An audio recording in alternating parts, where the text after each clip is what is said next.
ঘাস কম দেখে তো মেলা কথা গেলে, তাহলে কোন হিসাবে আমার নিকে পান্তা ভাত তুলা? পয়সার জ্বালায় বাজারে যায় কিনা হারি নাই কোনটা। আজকের দিন দম নাই থাক, খাইয়া গোটা পান্তা।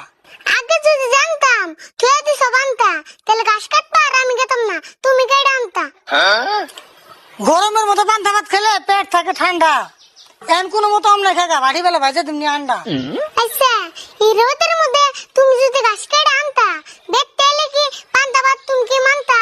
বাপরে বাপ, একটা উক্ত পান্তা ভাত তাই তোর পেটে যায় না। দেখ গা কত মানুষ এই পান্তা ভাতই পায় না। তোমার নাগাল কিপটা যারা তারাই পান্তা পাই না, আরো ভালো মানুষের মাছ মাংস ছাড়া পেটে ভাত যায় না। ওই দেখ, তোর সমান থাকতে কাম করে যেসব বাড়তে আইসি, পানি পান্তা যা পাইছি আবলা আবলা খাইছি। তুমি খাইছো ভালো কথা, আমি কিন্তু খাম না। আরো নুন দিয়া পান্তা ভাত খাইয়া আমি ঘাস কাটতে